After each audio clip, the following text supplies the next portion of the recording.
آپ صلی اللہ علیہ وسلم نے مردوں کو راستے میں بیٹھنے سے منع فرمایا اور کہا ایاکم الجلوس فی الطرقات، کہ راستے میں بیٹھنے سے بچو، اپنے گھروں میں رہو۔ صحابہ نے عرض کیا اللہ کے رسول میرے پاس کوئی جگہ ہی نہیں ہے کہ ہم جہاں سب بیٹھ کے آپس میں باتیں کریں، بات چیت کریں، اب راستے ہی ہے، اس کے علاوہ کچھ نہیں ہے۔ تو آپ نے فرمایا کہ اگر تمہارے پاس بیٹھنے کی کوئی جگہ نہیں ہے، اگر راستے میں بیٹھتے ہو تو اس کے حقوق ادا کرو۔ صحابہ نے پوچھا اللہ کے رسول راستے کے حق کیا ہے؟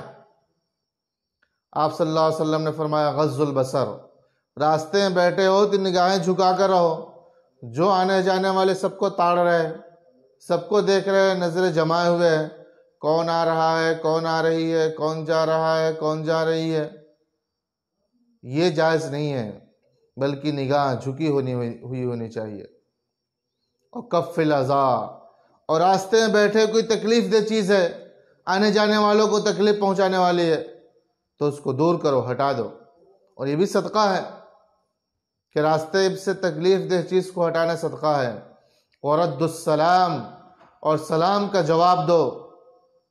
والامر بالمعروف والنہی عن المنکر، کہ اچھائی کا حکم دو اور برائی سے روکو۔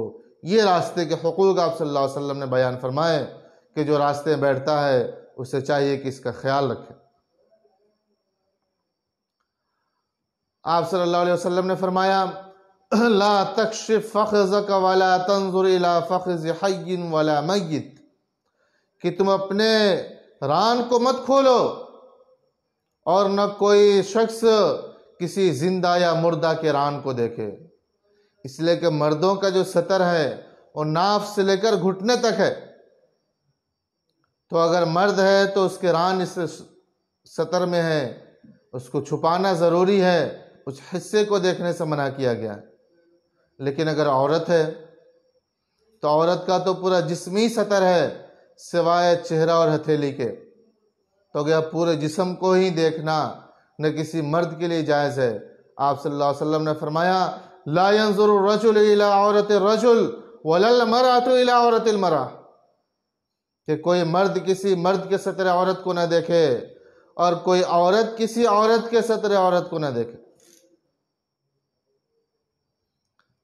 جب ہم نماز پڑھتے ہیں تو نماز میں جن حصوں کا چھپانا ضروری ہے وہ ستر کہلاتا، تو مردوں کے لیے ہے ناف سے لے کر گھٹنے تک، تو نہ مرد مرد کا دیکھے اور نہ عورت عورت کا دیکھے، اور جن سے مخالف تو اور جائز نہیں ہے۔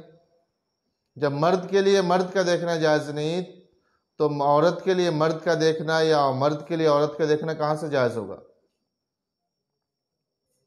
اسی طرح آپ صلی اللہ علیہ وسلم نے فرمایا وَلَا يَفْزِ الرَّجُلِ إِلَى الرَّجُلِ فِي ثَوْبٍ وَاحِدٍ، کہ ایک مرد دوسرے مرد کے ساتھ ایک کپڑے میں رات نہ گزارے، ایک ہی کپڑے میں نہ سو جائے، یعنی ایک اوڑھنے کی چادر ہے یا سنگل بلینکٹ ہے اور اسی میں سو رہے ہیں، رضائی میں، لحاف میں، یہ درست نہیں ہے۔ اسی طرح دو عورتیں ایک لحاف میں بھی نہیں سو سکتی، ایک کپڑے میں نہ سوئے، ایک کپڑے میں نہ رات گزارے یا دن گزارے، اس سے منع کیا گیا۔